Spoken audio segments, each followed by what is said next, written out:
Hola a todos y a todas. Estamos en el octavo encuentro de debates actuales de la teoría política contemporánea en cuarentena, todos desde casa, en distintas ciudades del país. Hoy vamos a charlar, a discutir con Santi Rogerone, que ya es un viejo compañero de debates, que nos viene acompañando hace tiempo.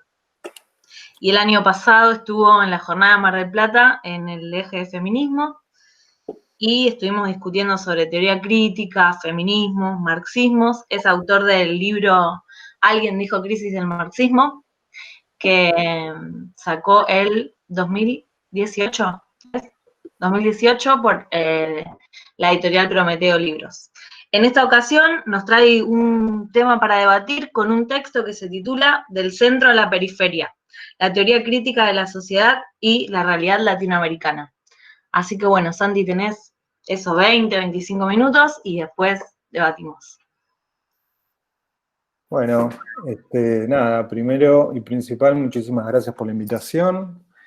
Es un espacio muy interesante, yo siempre lo digo y siempre, digamos, lo vengo pensando eso hace un tiempo, digamos, la dinámica en general de las jornadas, y me parece que algo de este ciclo que están haciendo, ¿no?, en esta modalidad virtual, conserva algo de ese espíritu y lo relanza y, bueno, nada, me parece eso, un espacio muy productivo, junto a lo mejor con alguno que otro más, como pónganle las jornadas Althusser, ¿no? Como espacios así productivos en donde se va más allá de la mera presentación de ponencias y hay lugar para bueno, hacer algo productivo a partir de las cosas que se escriben, ¿no? Porque siempre digamos, es una pregunta que hacer en un congreso, en una jornada, si se lee una ponencia, bueno, y yo creo que ustedes dan lugar justamente como para que a partir de una escritura se pueda armar una discusión, una conversación, y bueno,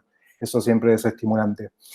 Bueno, yo un poco en función de esta invitación que me había hecho Juli, yo, digamos, lo primero que pensé obviamente es, bueno, de qué puedo hablar, de qué puedo proponerles, iniciar justamente una conversación, una discusión. Y bueno, ahí había por lo menos dos alternativas que eran estaban relativamente a la mano, de alguna manera. Una, efectivamente, era presentar o hablar un poco del libro, ¿no? Alguien dijo aquí Crisis del Marxismo, que mencionaba recién Juli, que bueno, es un libro que es producto de mi tesis doctoral, de alguna manera, un proceso, digamos, hasta su publicación, que más o menos habrá llevado unos 10 años, un poco menos. Y eso de alguna manera, entonces, era como la opción que se encontraba más a la mano, ¿no?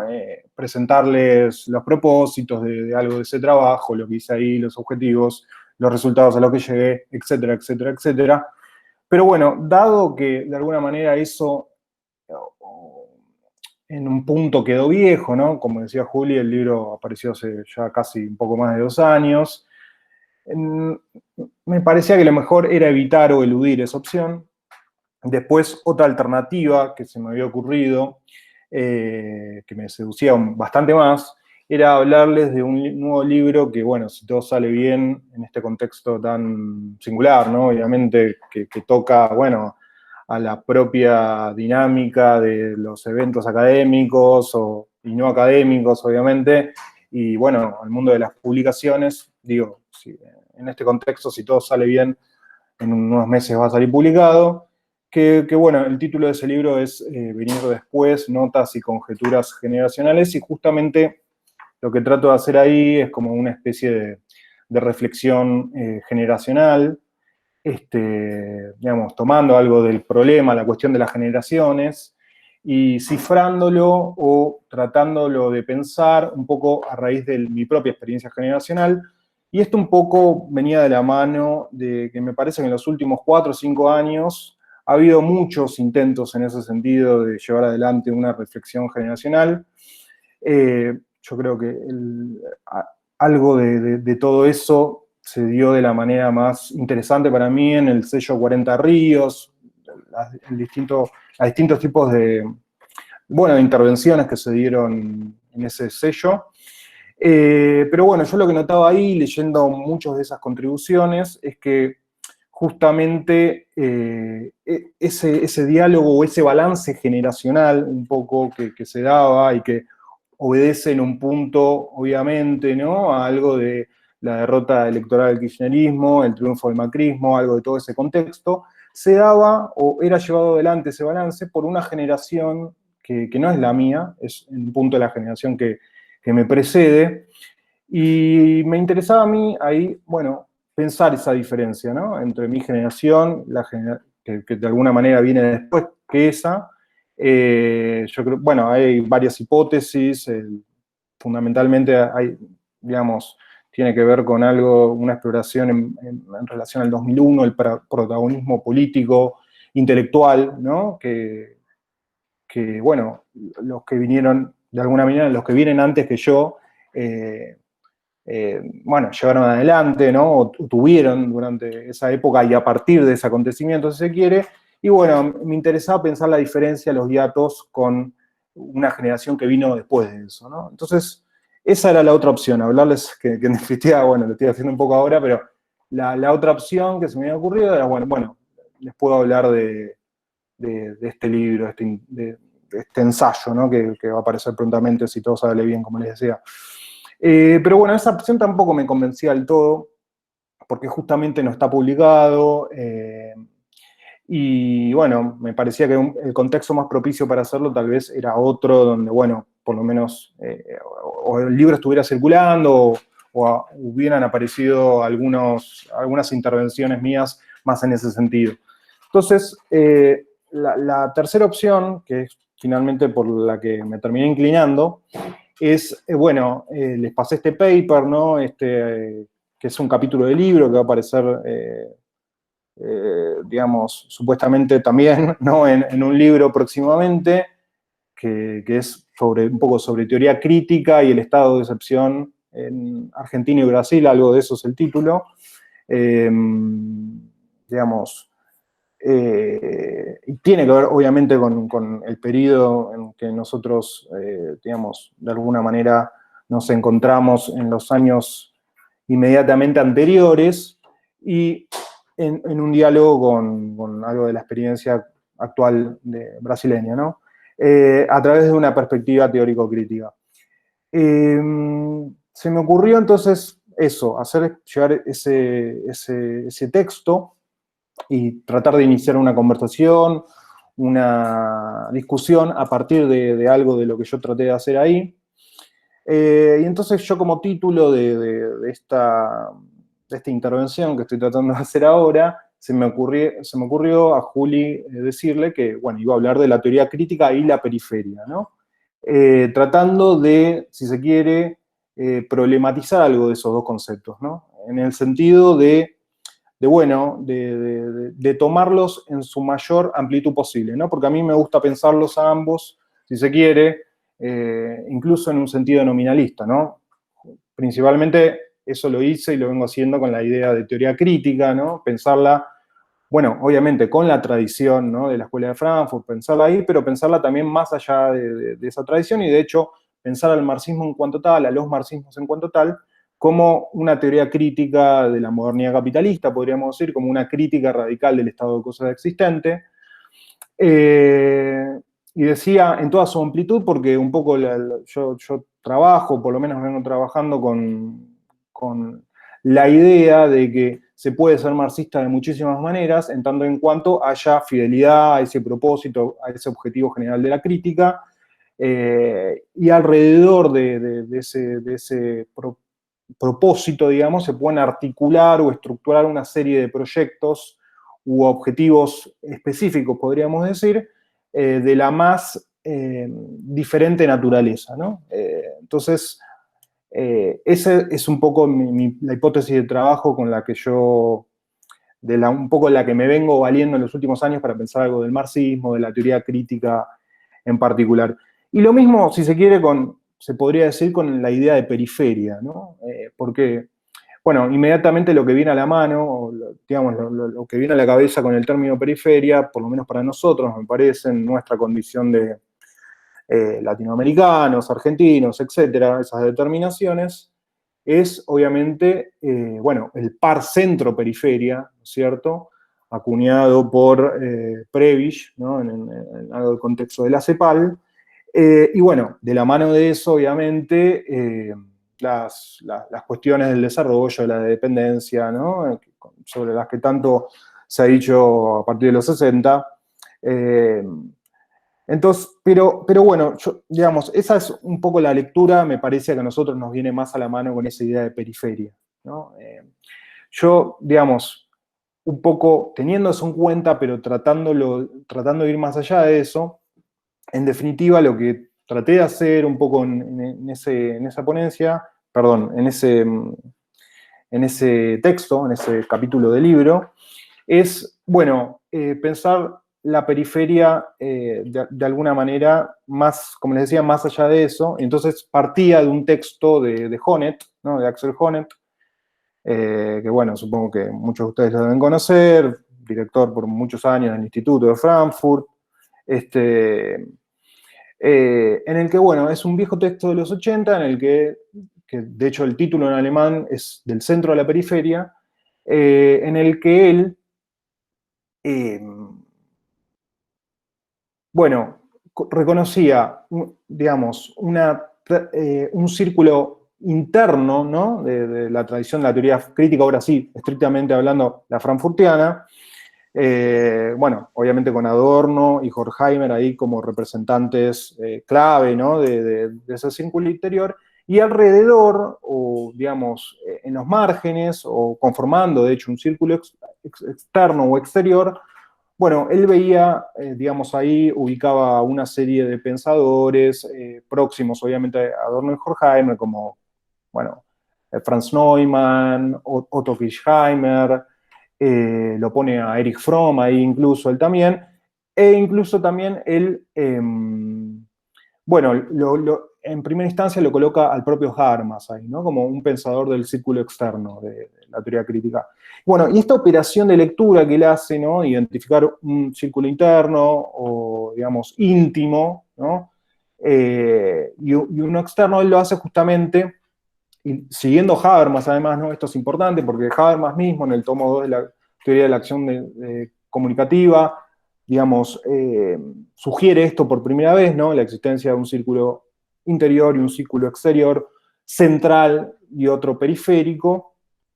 Siguiendo entonces a Habermas, Honneth se sirve de esa operación de lectura para,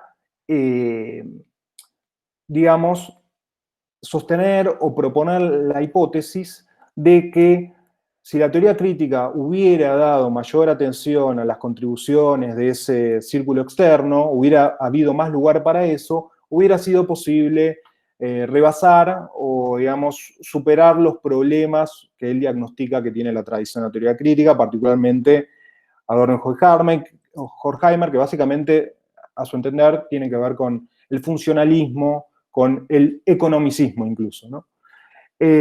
Bueno, entonces, lo curioso justamente es que él ahí, en los 80, ubicaba incluso a Habermas, ¿no? Él, de todas maneras, ya ahí tenía una lectura crítica de eso, de Habermas, quiero decir, en el sentido de que un poco él sostiene que Habermas, digamos, había un programa antifuncionalista, de alguna manera él termina sucumbiendo a una teoría de sistemas, ¿no?, que, bueno, socava el potencial de ese antifuncionalismo. Bueno, entonces a mí me interesaba mucho algo de este gesto, ¿no?, que está en Habermas y está en Honneth también, ¿no?, de ubicar un círculo interno o central de la teoría crítica y digamos, un círculo exterior o periférico, por algo de la misma historización, ¿no?, de la teoría crítica.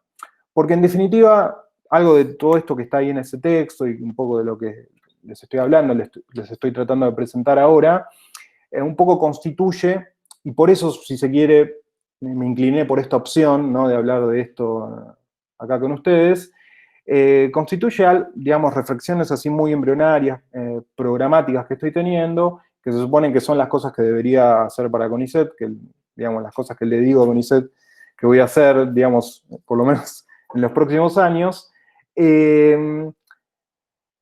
Y hay ahí entonces como el interés justamente de desarrollar o, digamos, no si se quiere, sobre todo una historia de las periferias de la teoría crítica, ¿no? Y a partir de ahí, si se quiere, bueno, tratar de pensar una teoría crítica periférica o pensar qué significaría eso, ¿no? ¿Por qué? Porque justamente me parece muy productivo ese par centro-periferia, más allá bueno, de toda la discusión latinoamericana, etcétera, porque permite, digamos, ¿no? Cruzando los términos, ¿no? Identificando centros centrales, centros periféricos, periferias centrales, periferias periféricas, bueno, tener como una imagen mucho más amplia, global, ¿no? De las intervenciones de la teoría, de la tradición de la teoría crítica, más allá de la Escuela de Frankfurt, ¿no? Eso claramente, por ejemplo, se da, y algo de eso está en el paper bueno, que les pasé, en, bueno, la discusión, por ejemplo, que Honneth, ¿no? Y esto es paradójico también, ¿no? Porque tanto Habermas como Honneth, que en principio estaban claramente en una periferia de la teoría crítica, pasan a protagonizar, digamos, Honneth mismo esto lo identifica ya en su intervención de los 80, el paso, Habermas de alguna manera pasa de la periferia al centro, y lo mismo podría decirse con el propio Honneth, ¿no? Que, digamos, en los 90, bueno, con la lucha por el reconocimiento, se consagra de alguna manera como el gran exponente de la tercera generación, y bueno, incluso a nivel institucional, ¿no? Él ya hacia fines de la década, principio de los 2000, digamos, asumiendo el rol de director del instituto, ¿no? Un privilegio que, bueno, que la historia de hecho siempre negó al propio Habermas. Digamos, en las discusiones entonces que Honneth empieza a dar una vez que, digamos, asume ese rol protagónico, central, ¿no? Hegemónico, de mainstream de la teoría crítica, ahí se dan, bueno, muy interesantes, ¿no? Todas esas discusiones, tal vez la más conocida es la que se da con Fraser, ¿no? Pero yo lo que veía, ¿no? No es nada muy original lo que voy a plantear, pero justamente esa discusión se da en un registro centro-periferia, pero de los países centrales, ¿no? Entonces, uno puede decir que Fraser ocupa una posición central, pero periférica para la tradición de la teoría crítica, por lo menos frankfurtiana, ¿no?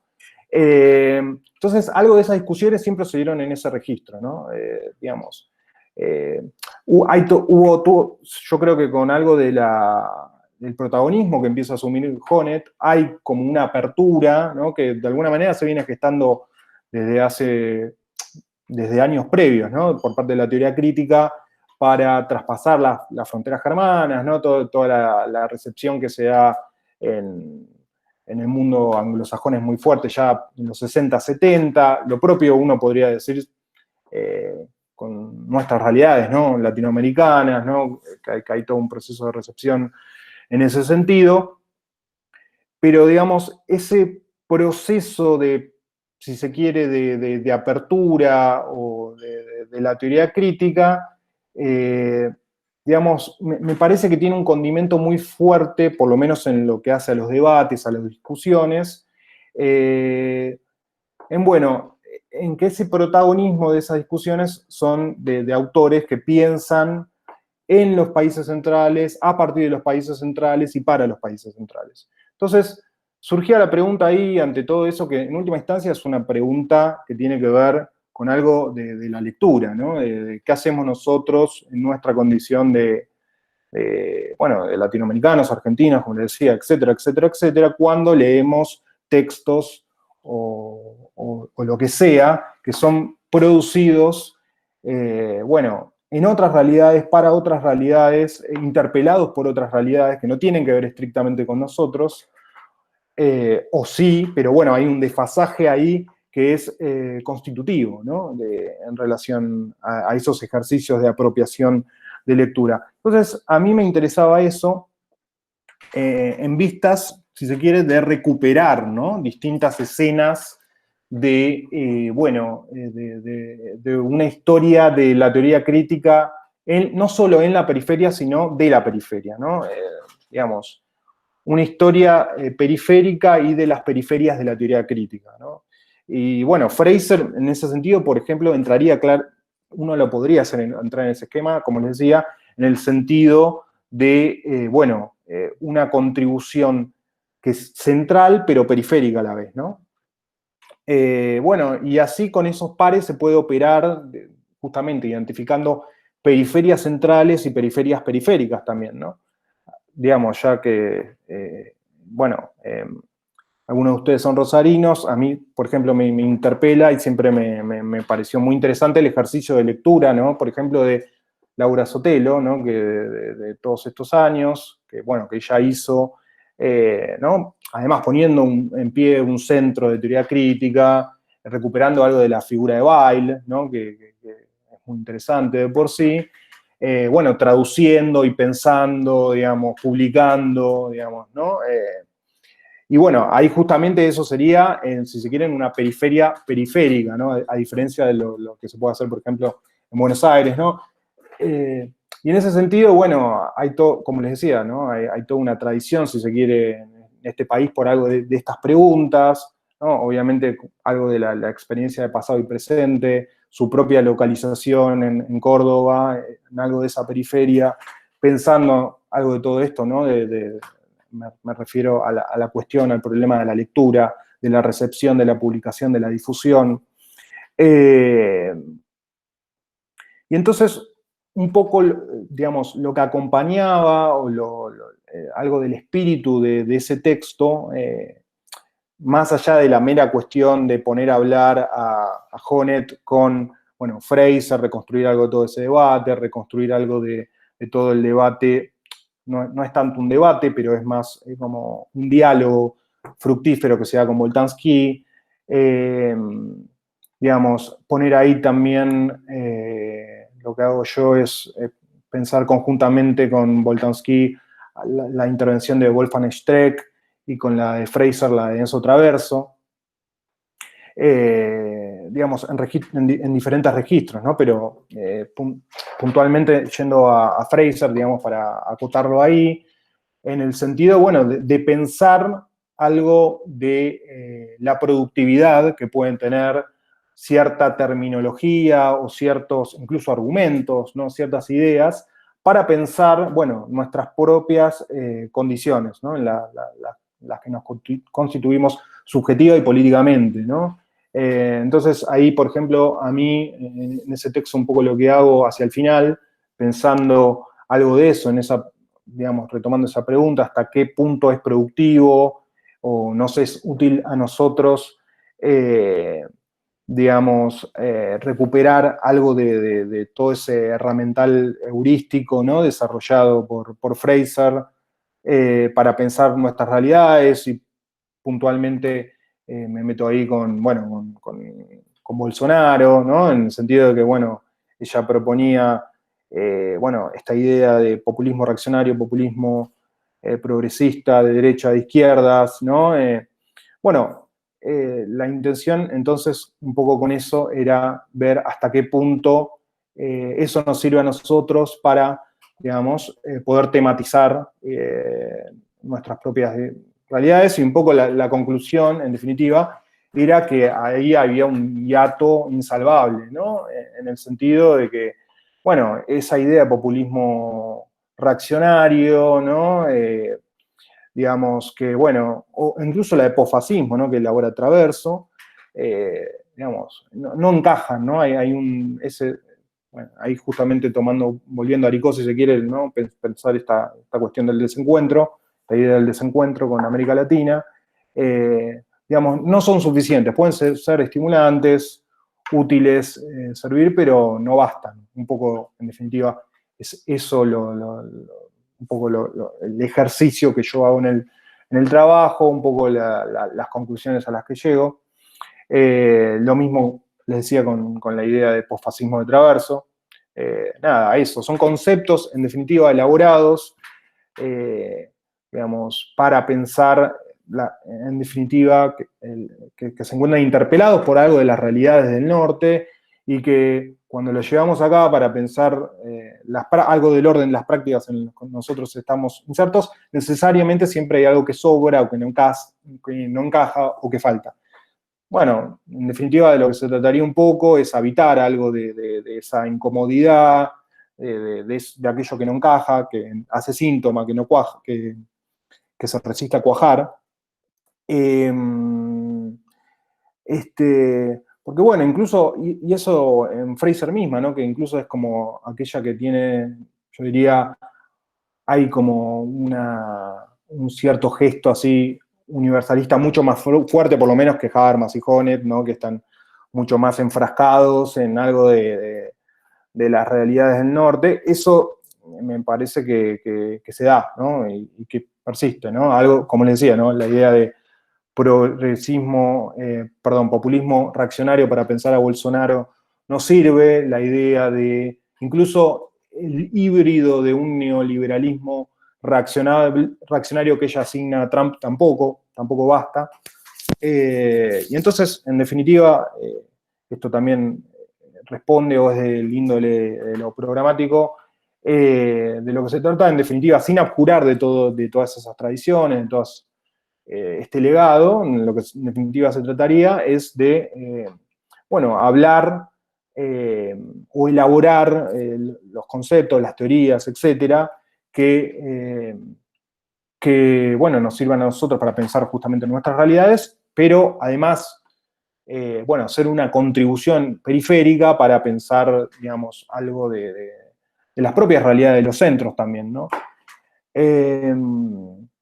Entonces,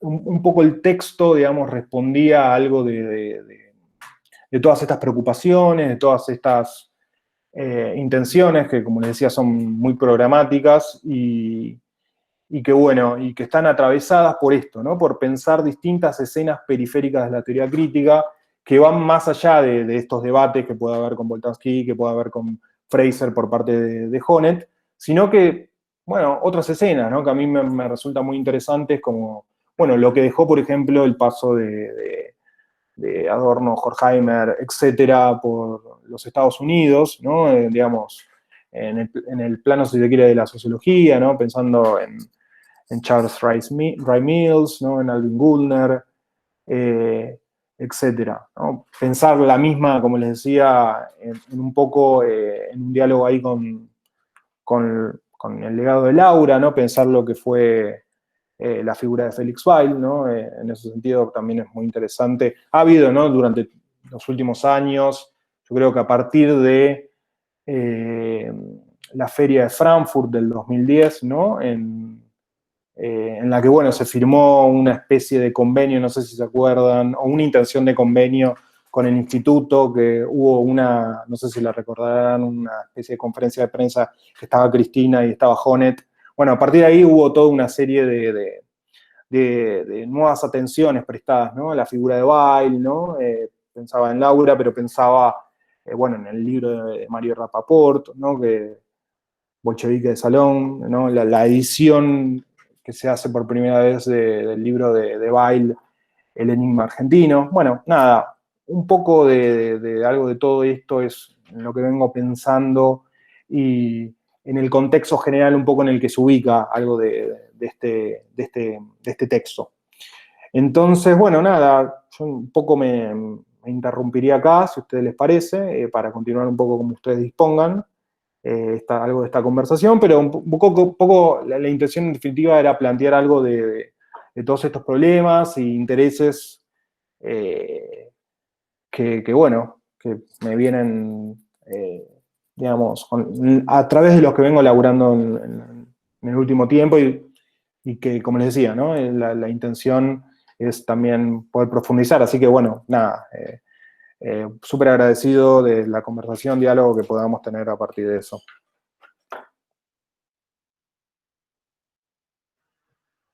Bueno, gracias, Santi. No sé si alguno tiene una pregunta concreta, si no, a mí me gustaría por ahí decirle, no sé si todos conocemos las posturas esta de posfascismo de Traverso, o las de Fraser que contaba. Por ahí está bueno que Santi nos explique un poco eso, así cortito, como para entrar en temas si no pudieron ver el artículo o no conocen. Creo que va a ayudar al debate más político, digamos, de cómo están definiendo la situación, o sea, la coyuntura a partir de estas categorías. Sobre todo porque, bueno, digo, las de Fraser y las de Traverso son las que trajiste y aparece lo de posfascismo, que Mati venía laburando en los términos del fascismo, digo, puede estar bueno como contrapunto. Y después, porque lo de Fraser reaparece también en el manifiesto feminista para el 99%, ya más reducido ahí, cuando intenta hacer un análisis más concretamente político de coyuntura entre lo que es el populismo reaccionario y el neoliberalismo multicultural, hace esa tensión ahí y no ve los otros términos, por ahí que es lo que más se conoce. No sé qué les parece. Sí, de hecho yo le iba a preguntar a Santiago, porque no llegué a terminar el texto, estuve con unos líos acá, pero vi que él como hacía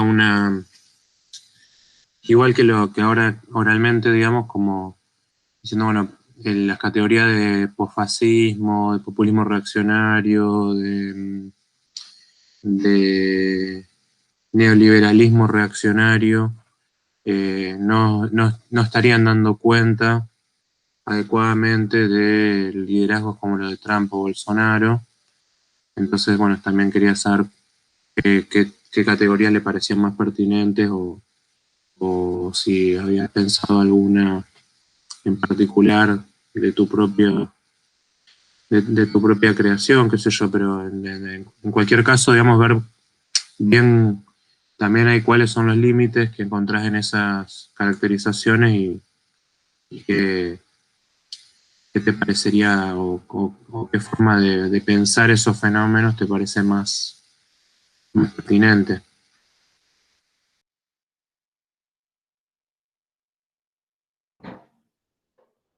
Bueno, retomo eso entonces, ¿les parece? Sí, me parece que va un solo eje ahí. En todo caso, no sé si Lula tiene preguntas, yo también, pero las dejemos, vamos por partes. Bien. Y bueno, nada, para reconstruir o reponer un poco algo del argumento de Fraser, digamos, lo que diría es que principalmente esto se ancla en definitiva en algo de la crisis del 2008, obviamente, algo de estas categorías, en el sentido de que, bueno, ella lo que, en definitiva, un poco lo que diagnostica en un artículo que, bueno, ahora salió publicado, me parece, el año pasado en un libro o sea, siglo XXI, pero con otro título, porque el título de ese artículo originalmente es esta cita tan conocida de Gramsci: lo nuevo está muriendo, y lo viejo está muriendo y lo nuevo no termina de nacer. En el sentido de que, bueno, ella lo que hace, en definitiva ve a partir de la crisis del 2008 es una crisis de hegemonía, ¿no? En este sentido. Y con ella, pero no solo con ella, lo que se podría decir en definitiva es que, bueno, lo que hay a partir del 2008 para acá es una crisis de hegemonía, pero en el sentido también de que hay toda una serie de movimientos antisistémicos, ¿no? Para emplear algo de la terminología que usa Perry Anderson, o que, digamos, retomándola a su vez de los viejos debates, ¿no? De la teoría del sistema mundo, una serie de movimientos antisistémicos que desafían al capitalismo neoliberal por izquierda y por derecha. Bueno, y ahí entran a jugar algo de estas dos categorías, ¿no? La de un populismo de izquierda o progresista, ¿no? Y ahí ella piensa claramente en las experiencias de Latinoamérica, particularmente el Cono Sur, ¿no? Ella vino acá, no sé si lo recuerdan, en el 2014, estuvo en la Universidad Nacional de San Martín y dio una conferencia, le dieron el doctorado honoris causa, creo, y dio una conferencia en ese sentido, ¿no? Como muy, tirando muchas flores, digamos, súper, para 2014, ¿no? Digamos, ¿no? Que ya, digamos, la derrota del kirchnerismo estaba ahí, el impeachment estaba a la vuelta de la esquina, más o menos, pero todavía ahí, hacia 2014, ella era como muy optimista en relación al escenario latinoamericano y decía que ahí había cifrado o había en germen la posibilidad de efectuar una resistencia mayor, digamos, más allá de Latinoamérica, a algo del capitalismo neoliberal. Y bueno, la otra categoría vendría a ser la de populismo reaccionario, que es, digamos, un desafío al capitalismo neoliberal por derecha, en definitiva, que bueno, ahí entrarían, bueno, fenómenos como el Brexit, digamos, Trump podría ser en primera instancia, digamos, aunque ella eso lo lee más como un fenómeno híbrido, ¿no? Como una aberrante, ¿no? En el sentido de Gramsci, ¿no? Como ella dice que es un neoliberalismo, ahora no me acuerdo, creo que neoliberalismo reaccionario es exactamente la terminología que usa ella.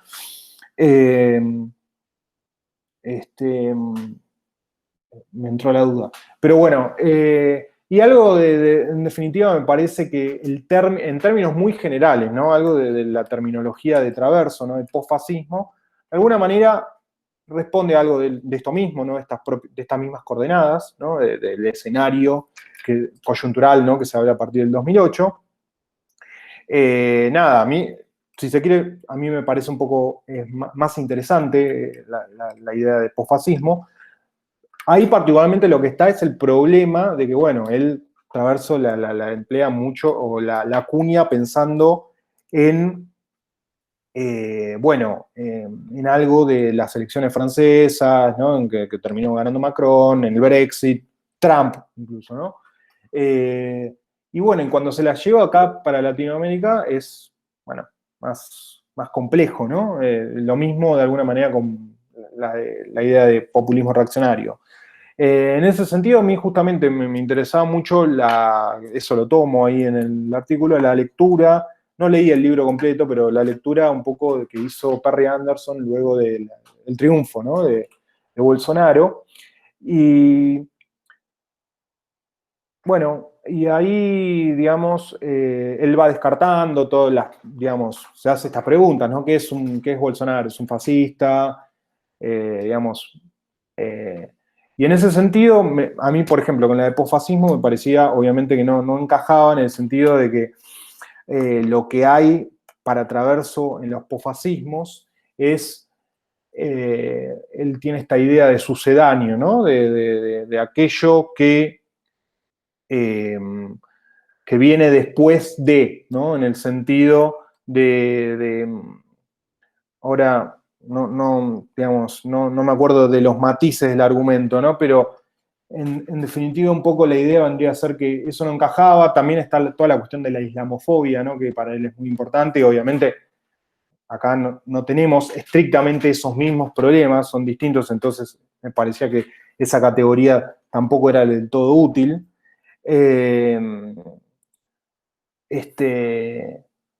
En términos macros, ¿no? Después está la cuestión de más a nivel micropolíticos, las subjetividades fascistas, todo ese tipo de discusiones, ¿no? Que también son súper válidas, pero, digamos, si se quiere más por deformación así sociológica, yo esto, digamos, pienso más en términos estructurales macro, y me parece que esas categorías, digamos, se resisten a captar algo de las particularidades, las especificidades de nuestras coyunturas. Digamos, tanto la de posfascismo como la de neofascismo, por ejemplo, ¿no? Claramente, que es un poco en definitiva con la que discute Anderson. Bueno, esos en definitiva me parece que son un poco los límites, así en rasgos muy generales. Después yo no hice el ejercicio así de pensar qué categoría podría ser más productiva, ¿no? Para dar cuenta de algo de todo esto. Pero en definitiva, yo insistía, o por lo menos lo que iba a algo del gesto de la intervención configurada en ese texto, a marcar que me parece que no bastaban, que no son suficientes, que tienen toda esta serie de problemas, que me parece que no hablan estrictamente de aquello, de las prácticas en las que estamos insertos, de las realidades que nos tocan. bueno, haría esos señalamientos en principio. No sé si les parece que, bueno, haría falta puntuar algo más específico.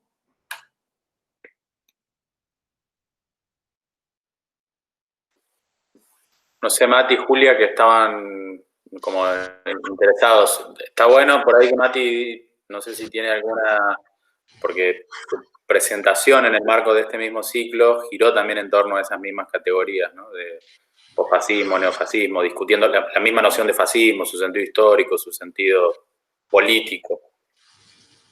Matt.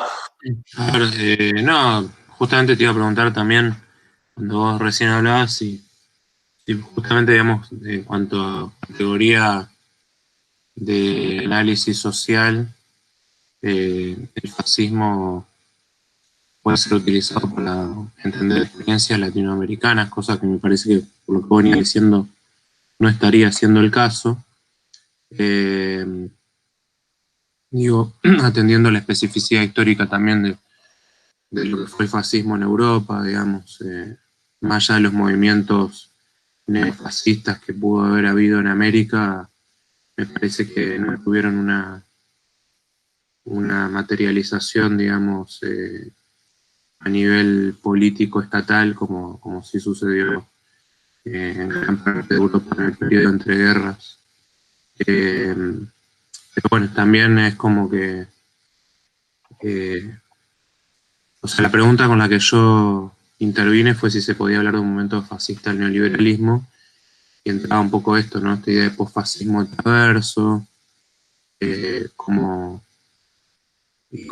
se opera, digamos, esta especie de conjunción entre una derecha, digamos, que es absolutamente reaccionaria en cuanto a lo cultural, las políticas antimigratorias, el racismo, el antifeminismo,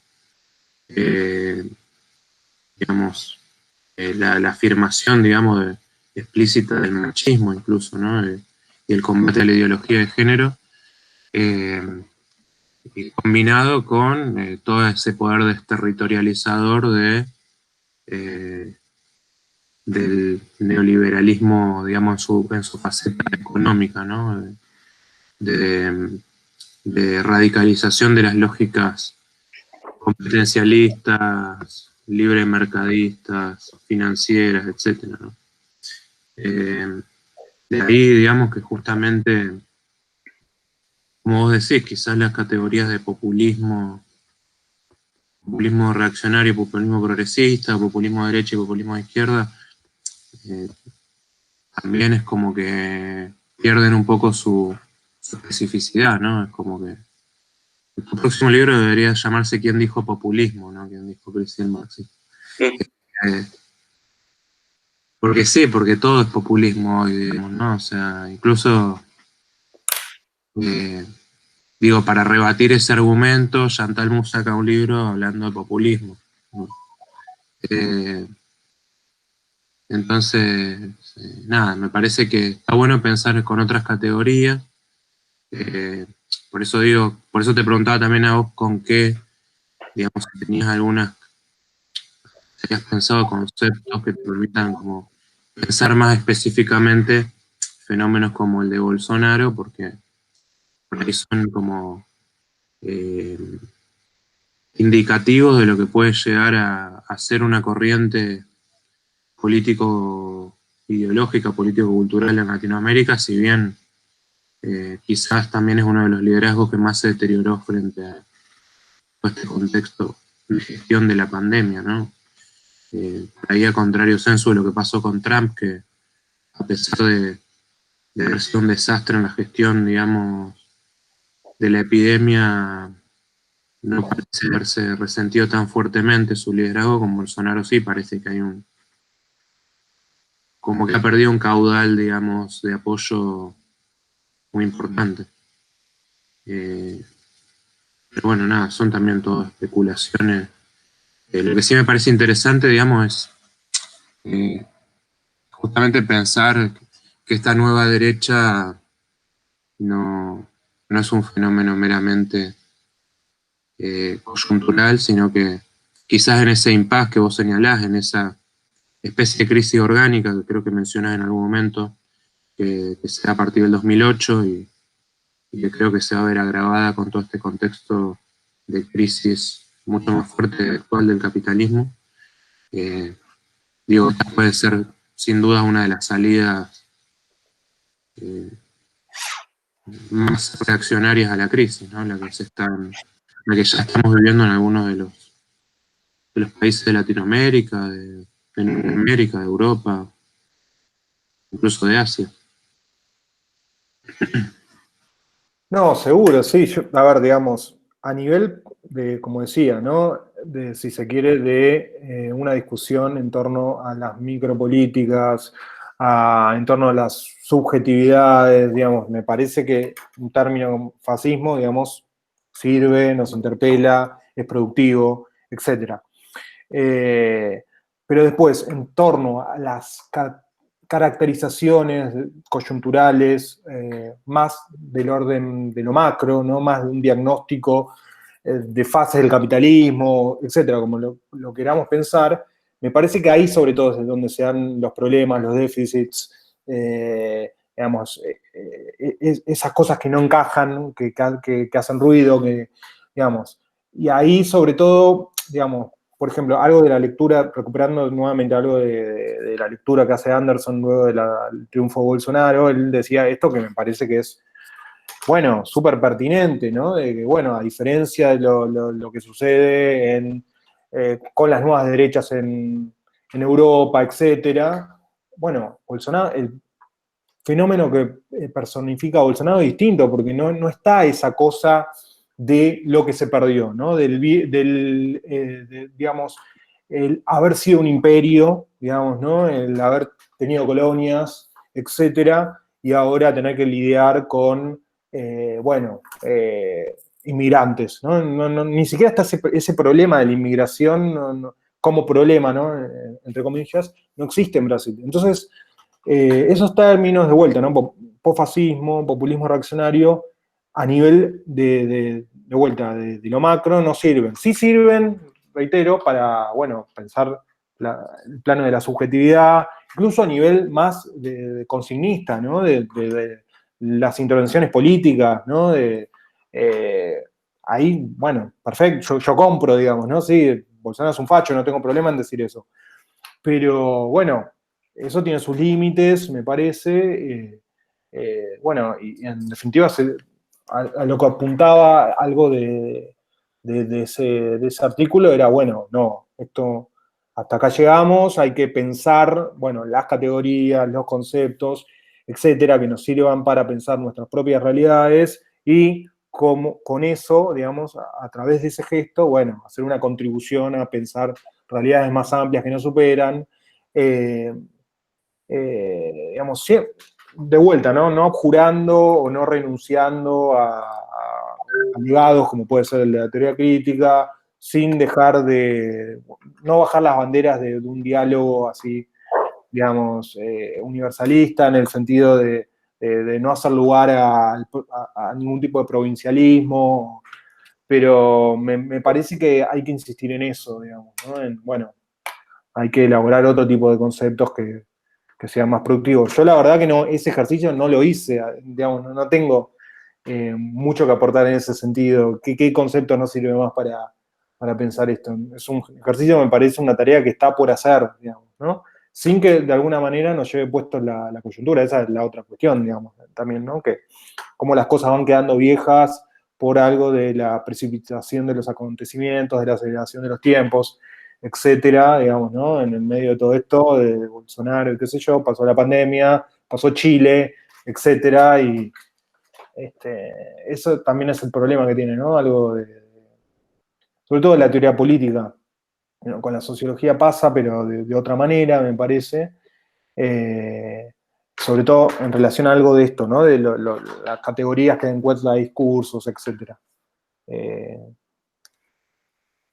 Santiago, ya que metiste ahí la cuestión, recuperaste algunas cuestiones que estaban en la presentación al principio, que a mí me quedaron picando y me parece reinteresante. Dos cuestiones. Por un lado, esta idea, ¿no? De producir los propios conceptos que permitan pensar nuestro propio presente, ¿no? De hecho, es parte también de un gesto que creo que varios de los que estamos en debates insistimos de alguna forma y lo intentamos hacer de formas muy diversas también. Pero en función de eso, dos cuestiones me quedan como, me interesarían a ver si cómo las estás pensando. Por un lado, digamos, porque aparece como algo central, valga la paradoja, en tu texto, la cuestión de la periferia, ¿no? De un pensamiento periférico. Y entonces, digo, bueno, ¿cuáles son esas periferias también que nos permitirían pensar con categorías propias o con categorías adecuadas para nuestro presente, ¿no? Si decimos no Fraser, no Traverso quizá, bueno, ¿cómo podemos reconstruir una tradición de nuestras periferias, si se quiere? Lo pregunto desde que a mí me está pasando algo parecido, digo, o sea, mi elaboración actual intento desmarcarme de ciertas categorías Foucaultianas clásicas y para ello recurro a ciertas tradiciones del marxismo latinoamericano, por ejemplo. Digo, pero ¿cómo podríamos, digo, también periferizar nuestras propias prácticas académicas, digo, o reinsertarlas también en su propia perifericidad, si existiese algo así? Soy afín a los neologismos cuando hablo.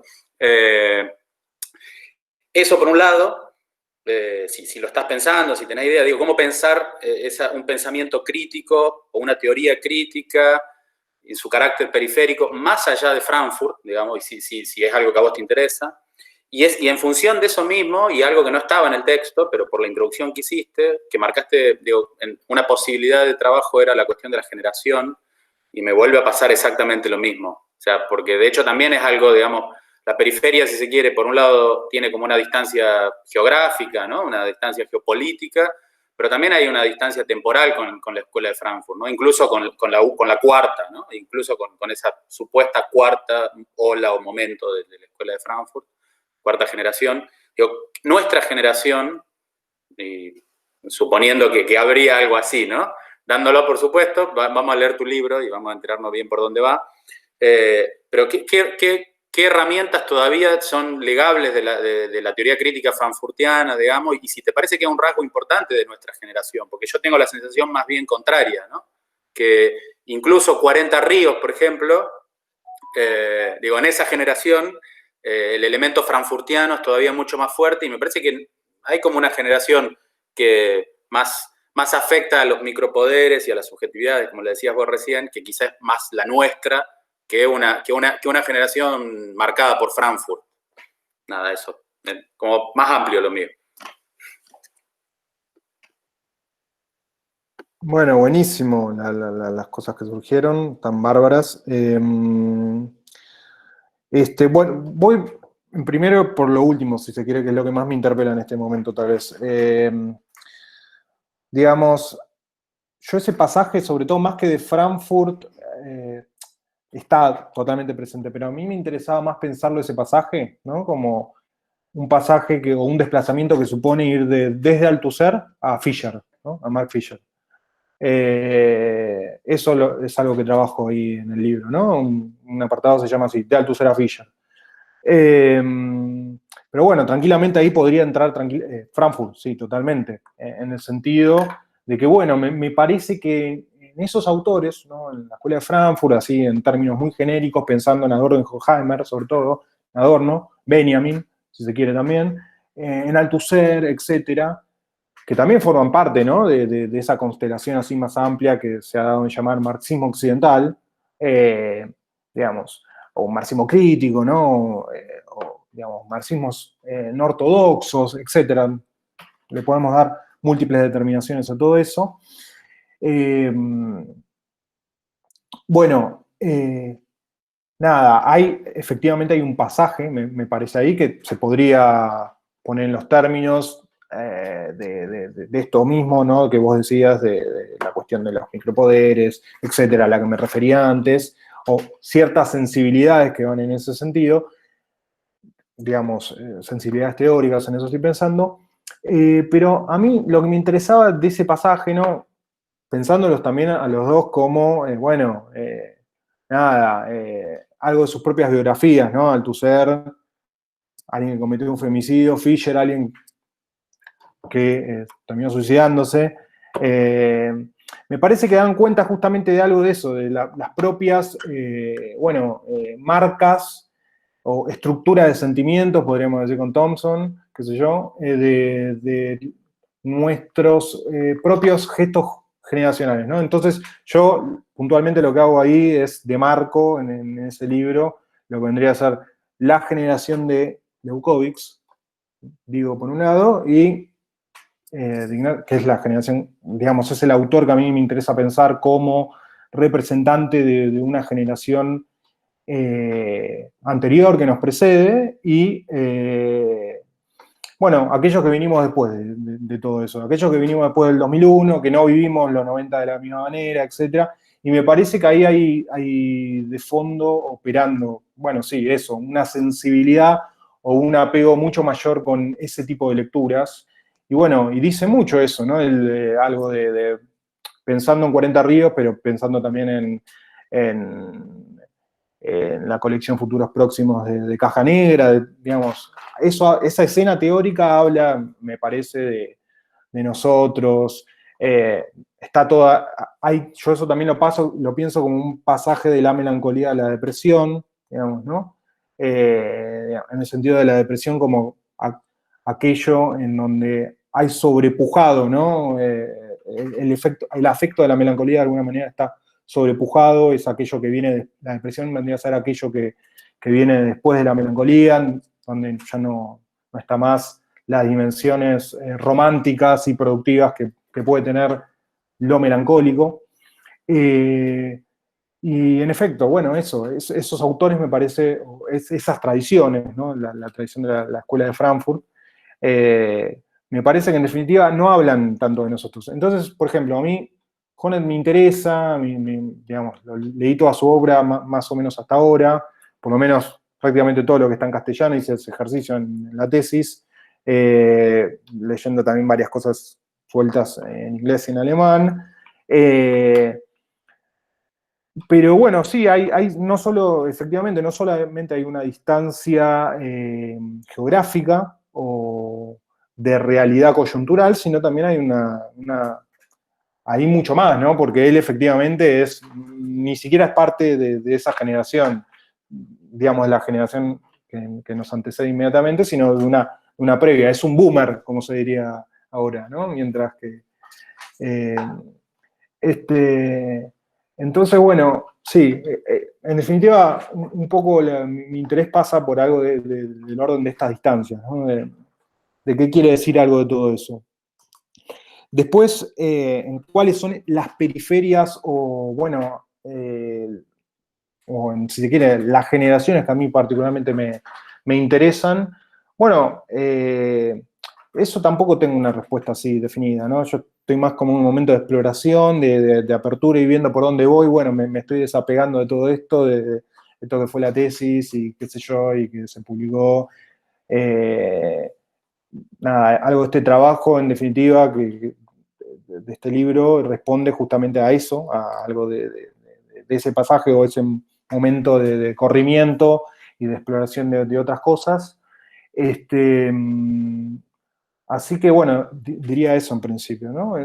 También mi relación, si se quiere, con algo de esta nueva escena teórica, ¿no? Que incluye el aceleracionismo y qué sé yo, y más a nivel de la filosofía, el realismo especulativo, qué sé yo, es hasta ahí, es como, ¿no? Por eso a mí me gusta pensar a mi generación como algo que está medio en el medio, ni muy adentro ni muy afuera de nada a la vez, que no es parte del todo de esa sintonía de lecturas, si se quiere, sino que está ahí, como en el medio, tironeada por esas dos grandes constelaciones. Nada, con la cuota de dramatismo que tiene todo eso, ¿no? Obviamente, y a su vez, si se quiere, de productividad un poco, ¿no? Bueno, eso, en definitiva eso, ¿no? Como algo de ese gesto de tratar de habitar esos espacios medios incómodos que no, en donde no hay muy claramente nada tampoco, ¿no? Qué sé yo, en principio tendría eso para decir. No sé si más o menos voy por el lado que estabas pensando. Es por donde estás vos pensando, así que está bueno. Sí. ¿Lula? Sí, yo tenía un par de preguntas.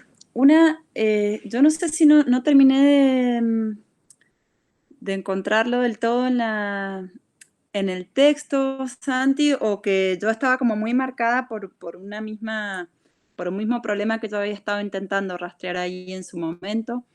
Yo quizás para también vos me ubiques a mí, yo vengo del campo del derecho y en su momento estuve transitando más de cerca digamos, más de cerca la teoría crítica, pero para desentrañar un poco cuál había sido la apropiación de la teoría crítica para la teoría crítica del derecho, digamos, para un posicionamiento muy concreto en el campo de la filosofía del derecho. Entonces, y eso en algún punto, desde el inicio de mi formación, no dejó, digamos, no me ha abandonado y cada vez como que se actualiza, entonces ir como volviendo a se quiere buscar y a preguntarse por eso qué hace a la crítica en el campo más amplio, la crítica social y cuáles son podríamos decir, la cristalización que eso tiene en el campo jurídico. Pero entonces ahí en un poco la pregunta que iba a ir por ahí, digamos, ¿qué es lo que Honneth termina definiendo como lo que hace central a la teoría crítica, a la escuela crítica de Frankfurt, ¿sí? Porque yo no sé si eso terminaba estando, si vos lo dabas por supuesto en el texto, pero hasta donde yo pude como transitar sus indagaciones, él hace como unas caracterizaciones, va dejando a unos adentro, otros afuera, incluso reubica a Adorno en relación a Foucault. A mí ese era un tema que me súper interesaba, yo no sé si vos lo tenés más claro o por dónde, digo, me parece que ahí hay unas cuestiones, quizás porque justo a mí me interesaba ver, bueno, hasta dónde se daba ese punto de contacto y de tensión con la crítica Foucaultiana y cómo lo estaban viviendo en todo caso los frankfurtianos. También lo que en su momento para mí fue otra exploración, que era de ese debate que nunca fue de Habermas y Foucault. Y el otro tema era, y quizás esto también va en el mismo camino de las exploraciones que está haciendo Emiliano, y también ahí puede contribuir. Esta cuestión, bueno, de repensar que los conceptos no nos sirven para pensar estas categorías y hasta qué punto ha tenido lugar en esas escenas que vos estás como visualizando lo que es la filosofía latinoamericana, digamos, como un movimiento. En general, como que casi en las discusiones que hemos tenido yo no lo he visto aparecer. No digo que a su modo no lo agradezca, porque Mendoza es un poco el sitio de referencia a la filosofía latinoamericana y acá lo inunda todo. Y yo he sido a su modo una dusseliana importante, más allá que Dussel no sea la figura central, pero digo, justo Dussel ha tenido como cierto protagonismo en la disputa por la centralidad de las categorías, las discusiones de Frankfurt. Entonces decía, bueno, de pronto no sé cómo se lee, porque yo tengo la lectura que es muy mendocina del asunto, pero digo, ¿cómo se lee desde otras latitudes argentinas ese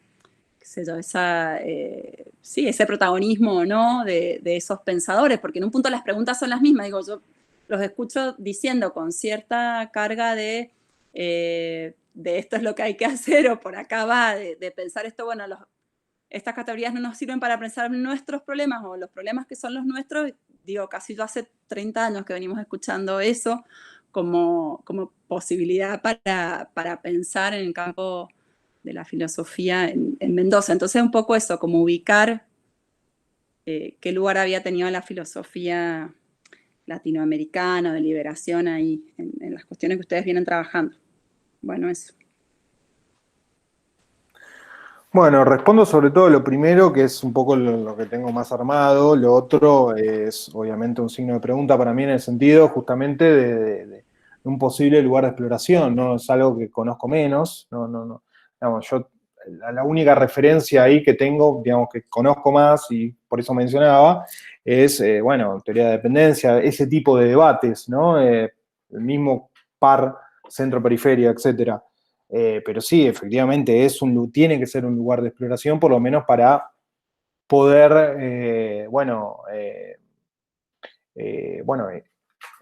tratar de dar algún tipo de respuesta a esa pregunta. ¿Qué conceptos nos sirven para dar cuenta de nuestras realidades, etcétera, ¿no?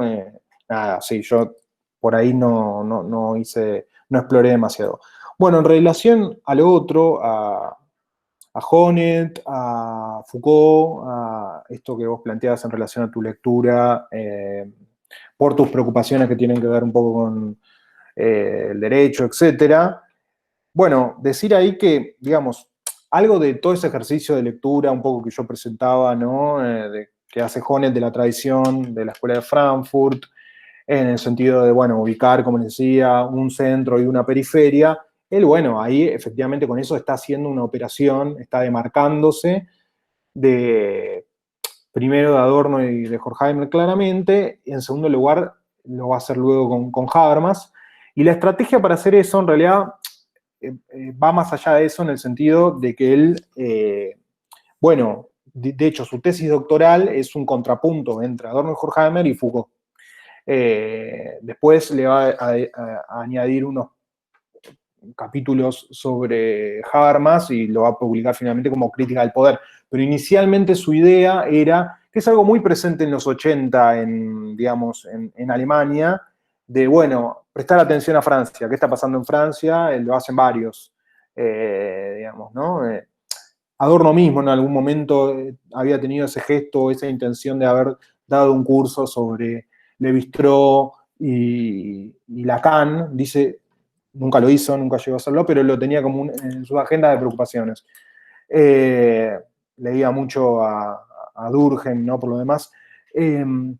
Pero, digamos, en los 80 es algo muy presente esto de empezar a prestar atención a lo que sucedía en Francia. Lo hace Bellman con Derrida, por ejemplo. Lo va a hacer Christoph Menke después, ¿no? Que es de la misma generación de Honneth.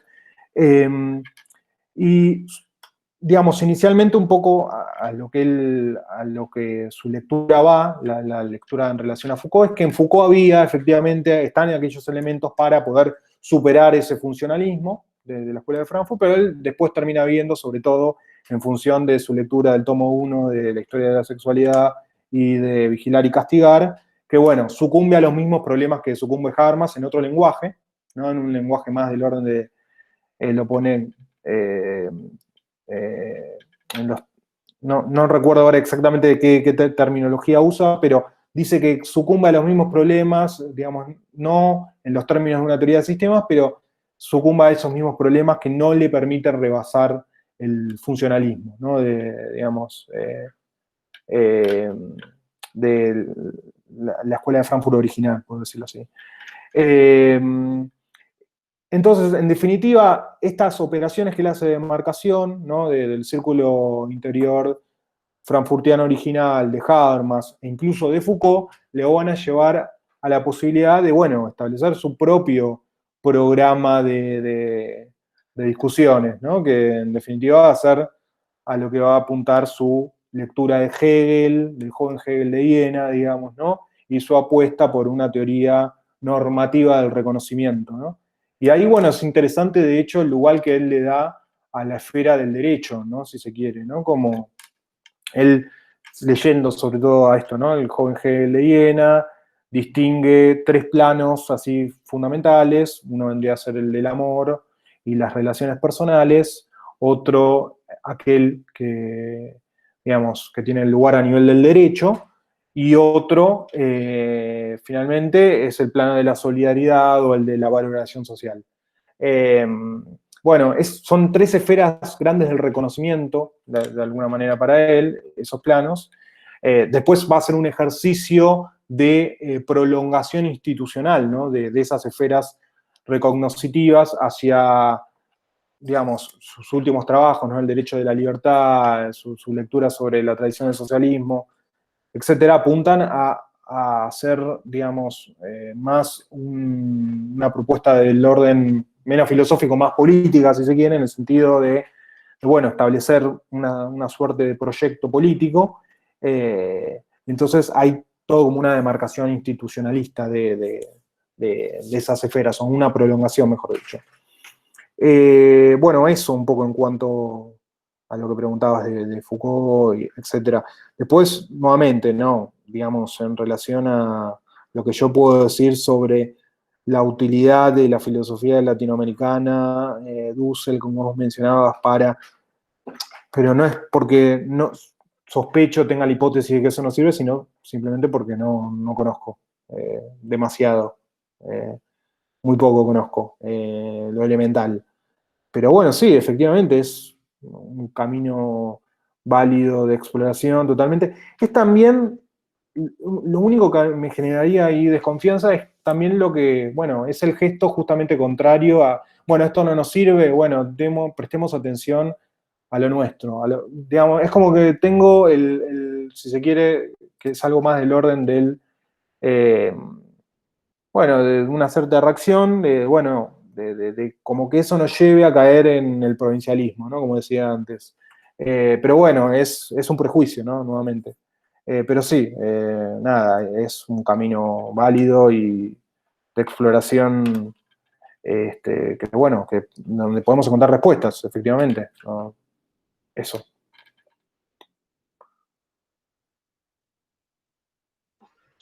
Bueno, ahora le toca turno a la pregunta marxista del día. La sección, que no había aparecido todavía. Puedes denominar así, es la sección de... Rick ya me estaría cargando, pero no está presente y lo vamos a traer así, por su ausencia, como diría la Clau. No, pensaba en esto de cómo arrancaste la presentación, explicando la distinción entre por qué volver o por qué pensar de modo ampliado la teoría crítica y de ese modo ampliado también la periferia, que también ya esto lo hemos discutido y te he escuchado en otras ocasiones, pensar a los marxismos como parte de la teoría crítica. Por un lado, pensar eso, ¿por qué? A ver, creo que todos tenemos siempre cuando pensamos esas categorías o esos conceptos que nos acechan. El mío ya saben cuál es, la vieja que todavía funciona, la dialéctica. Bueno, creo que hay algo en la teoría crítica que a vos te pasa lo que a mí me pasa con la dialéctica, en el sentido de, ¿por qué volver a la teoría crítica? ¿Por qué no ir directo al marxismo? Por ejemplo, digo, como va tu libro para pensar la crisis, o sea, ¿por qué ahora hay un gesto como de, que está en el libro también, cuando pensás el marxismo, bueno, ¿por qué ir a la teoría crítica? ¿Qué hay que sostener de la teoría crítica que nos permite hacer la crítica justamente a la generación anterior, hacer la crítica al centro, o sea, a todos los otros conceptos que vos atás para poder pensar, digamos? Y después pensaba algo de esto como que lo mismo me pasa con el concepto de centro-periferia, o sea, ¿por qué sostener algo de esa distinción que se vuelve potente, digamos, en su relación con la teoría crítica, y por qué no hacerlo estallar? Digo, ¿por qué no hacer estallar la teoría, o sea, no la crítica, sino la teoría de la teoría crítica, o la distinción centro-periferia de esos conceptos? Porque en todo caso hay algo ahí que te ata a una tradición. O sea, cuando vos decís, yo voy a pensar desde la teoría crítica, te vas a toda la discusión de la Escuela de Frankfurt, ¿cómo podríamos pensar, o si vos podés pensar en esa misma reconstrucción, que algo trajiste con lo de Laura, en una teoría crítica latinoamericana, pero que claramente está ligada a la historia del marxismo, digamos, si lo tenemos que pensar, o sea, más concretamente desde América Latina? ¿Y por qué ahí te volvía, o no sé, en esto mezclado, ¿no? Pero bueno, la figura de Bailey, o sea, que se está recuperando de alguna manera, es cierto, en una discusión más latinoamericana de teoría crítica hoy? ¿Qué hay ahí para vos a recuperar? Y comentarte esto después, no sé si sabías que Laura, el año pasado, en sus últimos intentos de pensar un poco la coyuntura, vuelve a querer problematizar la noción de fascismo, justamente. Pero para sostenerla, o sea, la apuesta política que ella hace es algo así como, si todo lo que sabemos del fascismo nos hace tirar esa categoría afuera, es decir, no nos da, ¿cómo podemos insistir para sostenerla? Porque sí hay un gesto justamente fascista de la realidad capitalista neoliberal contemporánea que hay que poder pensarla desde América Latina. sea, se entiende como el gesto que hacía era, históricamente esto no nos da por ningún lado, ahora, sin embargo, hay algo de lo que sucede en el entramado más concreto de nuestro territorio que nos tiene que volver a permitir a pensar el fascismo. Ese era un poco, fue muy incipiente porque, bueno, nada, fueron investigación de unos meses y después, bueno, ya sabemos el desenlace. Pero bueno, digo, ahí había una potencia creo que interesante. Bueno, buenísimo. Sí, nada, sí, efectivamente hay algo de eso, como bien decís vos, de sostenerse, de agarrarse a algo, como en tu caso puede ser la idea, la dimensión de la dialéctica. A mí me pasa con la idea, con el concepto de crítica. Supongo que está un poco mediado esto por mi propia lectura de Marx, que está muy vinculada al periodo de juventud.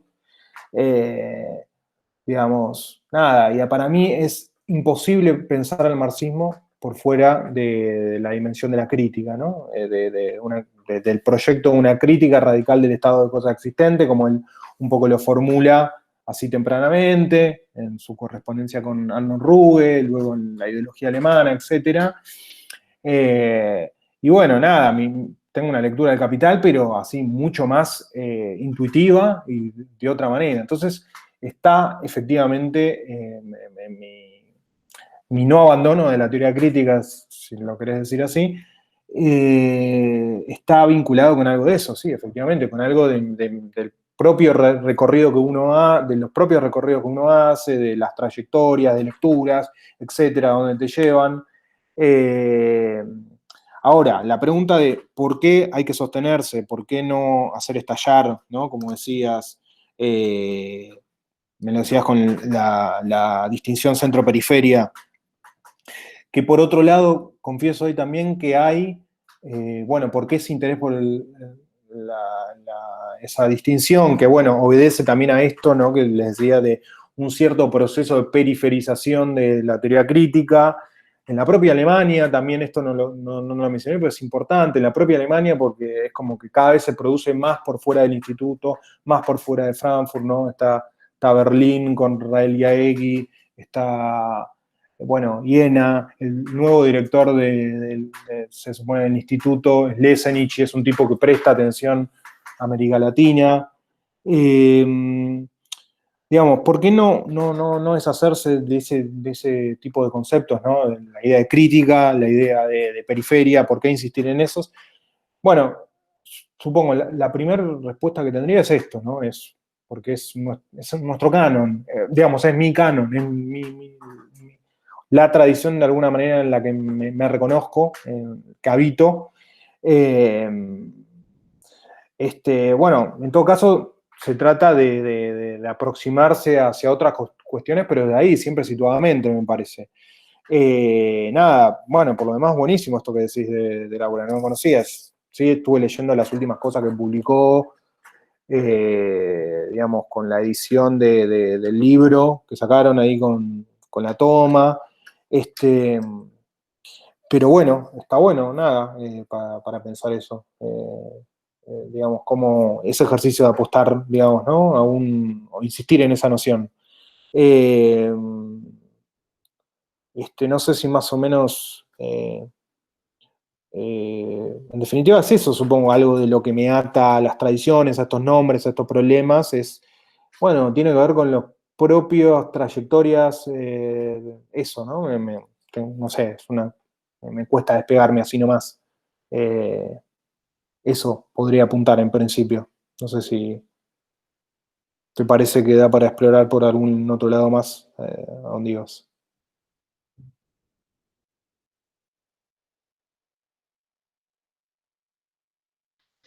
Sí, a mí lo que me interesa ahí, por ejemplo, bueno, en esto de las tradiciones que mantenemos, hay algo de por qué sostener, poner ejemplo, por delante de la teoría crítica al marxismo o esos miles de marxismo que vos ponés a jugar, que no sé, me queda ahí siempre como en tensión, porque de alguna manera la teoría crítica vos la ponés a jugar con esto de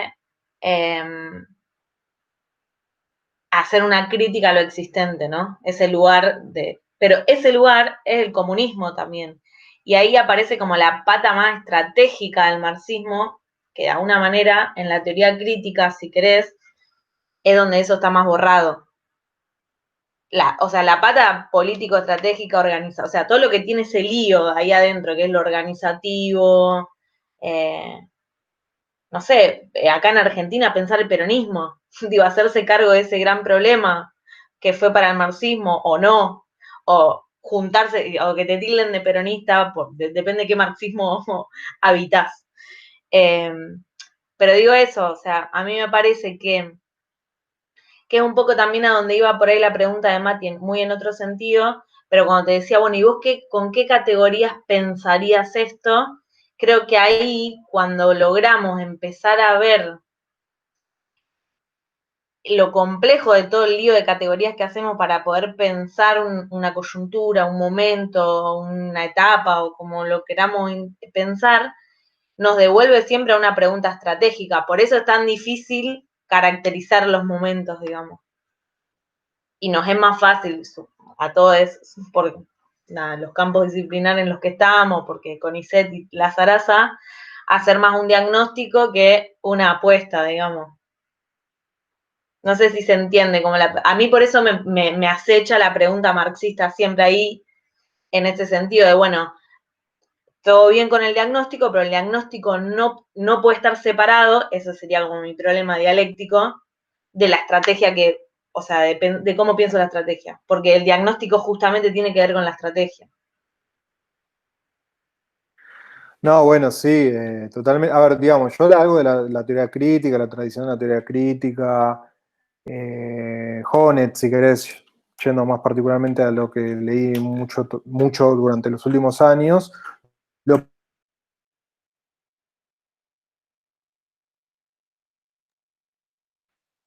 dentro de lo que el marxismo es, digamos, ¿no? ¿Se me cortó a mí o a alguien más?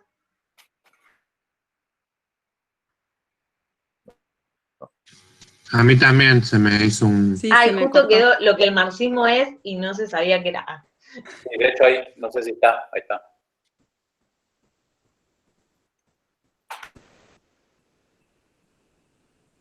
¿No me escuchás, Santiago? Mazo, medio que se trabó. Sí, te nos lo que el marxismo es. Sí, ahora estoy viendo solamente a Emiliano. Los demás están como muy trabados. Pero bueno, nada, sigo. ¿Y si me escuchan ustedes? Ok. No, bueno, eso, digamos, ¿no? Digamos, a la teoría crítica en general, a la teoría crítica de Honneth en particular, las leo como uno de los tantos marxismos posibles, digamos, ¿no? Pero más allá de eso, pongo a la cuestión de la crítica como el centro medular del marxismo, digamos, ¿no?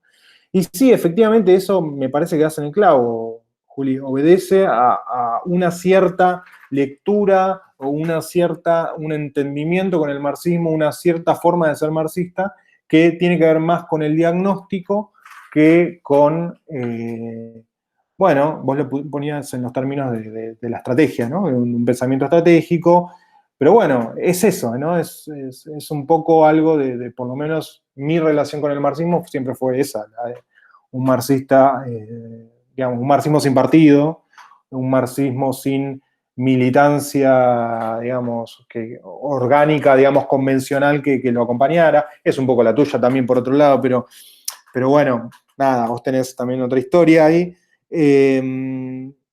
Pero sí, nada, está bueno lo que planteas esto, ¿no? De la diferencia del diagnóstico con la estrategia como...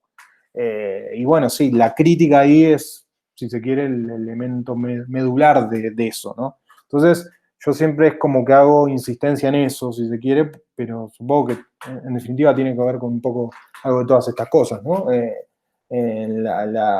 Digamos, el foco o esa asociación íntima que hago entre marxismo y crítica, ¿no? Digamos, ¿no? Obviamente que está también en juego, asumir que la crítica de ese estado de cosas implica un involucramiento con ese estado de cosas, digamos, un apostar,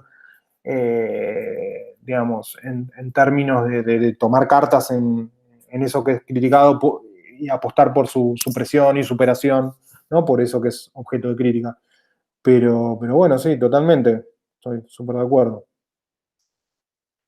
Es que creo que ahí justamente está esa tensión generacional de la que vos trabajabas, digamos, de un marxismo que es, nada, que es la crisis del partido también, digamos. Y es interesante para pensar, justamente. Bueno, ¿qué le sucede al marxismo cuando esa herramienta que estratégica era el partido ya no es? Y sin embargo tenemos que seguir sosteniendo un pensamiento estratégico porque el propio diagnóstico nos lleva a esa pregunta estalladísima, o sea, no podemos decir esa pregunta se responde por esto, pero que nos involucra, digamos, de alguna manera políticamente, más allá de que no militemos en un partido marxista concreto. Creo que ahí hay algo generacional también que, bueno, que lo discutíamos un poco cuando presentamos tu libro, que está bueno eso, digamos, que aparece también. Sí. Sí, total, sí, bueno, de hecho, me parece que una de las cosas que le pasa al marxismo, como bien decís, es esto, ¿no? Es cómo se piensa el marxismo a sí mismo, digamos, bajo la hipótesis de que uno es marxista, ¿no? ¿Cómo se piensa a sí mismo el marxismo? Se piensa de maneras como estas, que pueden tener sus puntos a favor, digamos, sus potencialidades, pero también tienen sus problemas, ¿no? Y bueno, sí, efectivamente, la cuestión, por ejemplo, de la estrategia, de un pensamiento estratégico, es uno de esos problemas, claramente, o donde, si se quiere, esos problemas más claramente se expresan o se expresan de la manera más acuciante.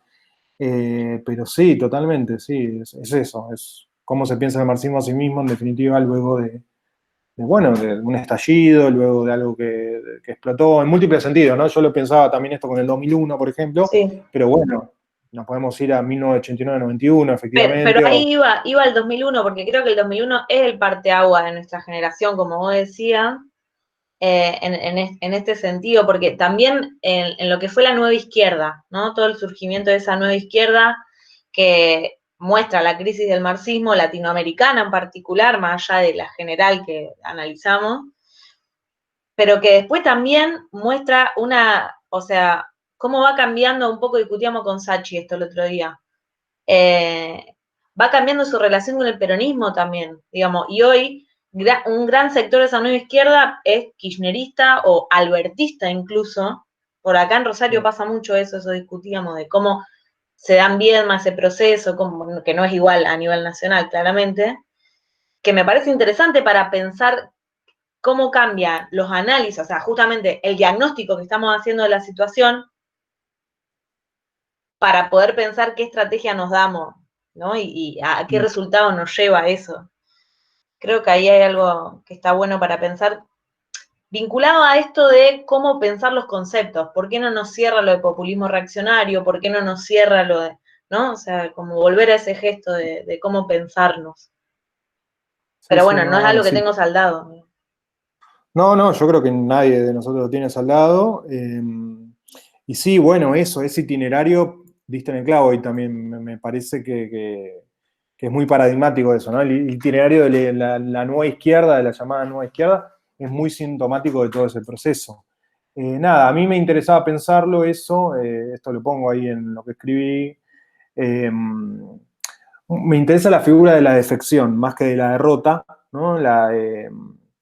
Bueno, también ahí en función de toda una serie de lecturas, ¿no? Bruno Bostils, el libro de Stathis Kouvelakis, que apareció ahora sobre la teoría crítica, justamente, que se llama La crítica derrotada, pero él emplea un vocablo que tiene una doble acepción, ¿no? Que puede ser derrota, como puede ser también desanudar, desmontar. Entonces yo creo que lo que hay en esa experiencia generacional de aquellos que protagonizaron el 2001, digo, protagonizaron por el sentido así más inmediato de haber salido a la calle, digamos, de salir de la calle de una manera por lo menos que no fue la nuestra, que, digamos, o salir organizadamente o no, o lo que sea, pero salir a la calle, vivir eso, protagonizarlo, digamos, ¿no? Yo justamente ahí me metía con el colectivo Situaciones, digamos, uno de sus trabajos que se llama justamente así, el subtítulo, ¿no? Apuntes para un nuevo protagonismo, etc.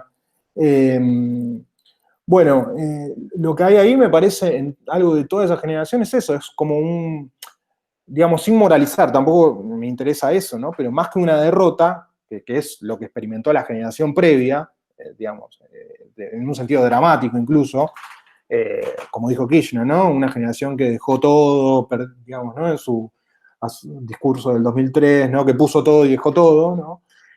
Bueno, lo que hay en esa es algo más del orden de lo defeccionante, ¿no? Bueno, eso está después, me parece, en todo ese debate o especie de balance generacional que muy presente en 40 Ríos, digamos, en los libros que aparecieron ahí, ¿no? Teoría de la militancia, de Trímboli, teoría de la militancia, bueno, las propias últimas, el propio último libro de Diego Stulberg. Así que bueno, sí, esas cosas apuntaría en principio, pero sí, me parece que es algo que da para que lo pensemos y sigamos pensando, digamos, ¿no? Porque se toca en un punto también con esto, ¿no? Con algo de los conceptos y las palabras que usamos, los argumentos que desarrollamos, etcétera, para pensar aquello en lo que estamos insertos en último término.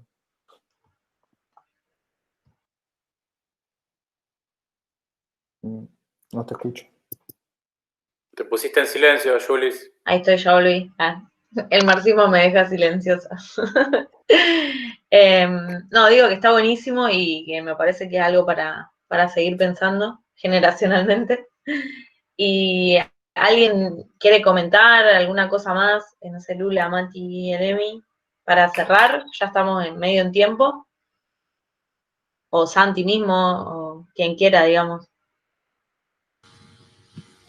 No, bueno, de mi parte, agradecerte, Santiago, por tu exposición, por haberte prestado a esta instancia de compartir con nosotros lo que venís laburando. Y bueno, esperamos encontrarte en futuras ocasiones. Paraná 2021, en un contexto post-pandémico. Y bueno, también seguiremos intercambiando ideas sobre esto de cómo pensar la nueva derecha, cómo pensar el presente, cómo pensar estratégicamente, como dice Juli, cómo pensar generacionalmente también. También que, digamos, ya estamos dejando de ser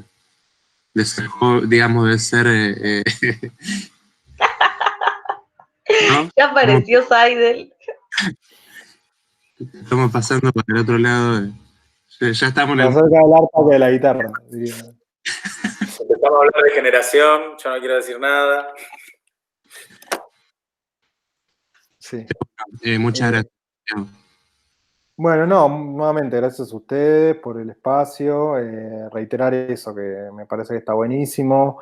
El espacio en general, como este ciclo en particular. Así que bueno, eso, nada, buenísimo. Gracias por el intercambio, por la invitación primero que nada, por el intercambio y bueno, eso, nada, súper ayuda, colabora y eso, a seguir pensando y a, bueno, eso, muy, muy estimulante, así que les agradezco a todos los comentarios, lo que compartieron. Bueno, me sumo a los agradecimientos también y nada, queremos saber cuándo sale, a mí por lo menos me interesa lo de la generación, así que cuando salga queremos tener la primicia. Dale, les comentaré. Bueno, Bueno, gracias. Abrazos. Dejá bueno, de grabar, Juli. Mati, si querés.